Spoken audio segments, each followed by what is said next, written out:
मध्य प्रदेश के जबलपुर से बड़ी खबर आपको बता रहे, जहां पर 15 करोड़ की डकैती केस में एक बड़ा अपडेट सामने आया। करीब 100 कैमरों से डकैतों की शिनाख्त की गई। कटनी दमोह रूट पर लगे कैमरों से शिनाख्ती की प्रक्रिया पूरी गई है। सीसीटीवी से पुलिस ने आरोपी की पहचान कर ली है और आरोपियों की धरपकड़ में अब पुलिस की 30 टीमें जुट चुकी हैं।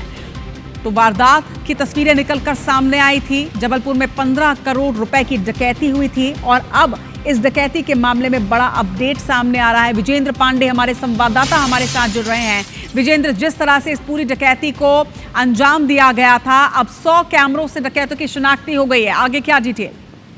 बिल्कुल बताना चाहूंगा आपको कि जबलपुर के चितौला में जो इंसाफ बैंक था, वहां पर 5 आरोपियों ने बंदूक की नोक पर कर्मचारियों को बंधक बनाकर 15 किलो सोना और 5 लाख कैश लूट लिया था। और इस मामले पर पुलिस लगातार पता करने में आरोपियों की जुटी हुई थी। हालांकि एक आरोपी की तस्वीर सीसीटीवी कैमरे में कैद हुई थी और ये अंदेशा जताया जा रहा था कटनी या दमोह रूट पर ये आरोपी फरार हो सकते हैं। इस रूट पर तमाम सीसीटीवी कैमरों को खंगाला गया। तकरीबन 100 कैमरों के बाद आरोपियों की पहचान एक तरह से शिनाख्त पुलिस कर पाई है और हालांकि इनके नाम का उजागर पुलिस नहीं कर रही है, लेकिन इनकी गिरफ्तारी के लिए 30 टीमें गठित की गई हैं। जिले के बाहर भी टीमों को भेजा गया है और दावा किया जा रहा है एसपी की ओर से जल्द आरोपियों को गिरफ्तार कर लिया जाएगा।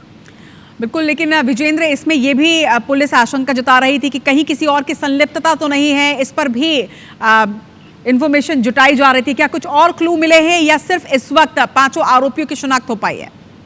फिलहाल 5 आरोपियों की शिनाख्त पुलिस कर पाई है और तमाम जो बाकी आशंकाएं हैं उस पर भी काम किया जा रहा है कि क्या ये आरोपी स्थानीय है, क्या इसके पीछे बैंक से जुड़े हुए कुछ कर्मचारियों का हाथ है। इन तमाम आशंकाओं पर पुलिस काम कर रही है, लेकिन पुलिस का ये मानना है कि आरोपी सबसे पहले अगर गिरफ्त में आ जाएंगे तो पूरी चेन जो है वो उसका खुलासा हो सकेगा। उनकी पूछताछ के बाद ही इस गुत्थी को सुलझाया जा सकेगा कि किस तरह से योजनाबद्ध तरीके से इस लूट की वारदात को, इस डकैती की वारदात को अंजाम दिया गया। फिलहाल 30 टीमें आरोपियों की धरपकड़ में जुटी हुई।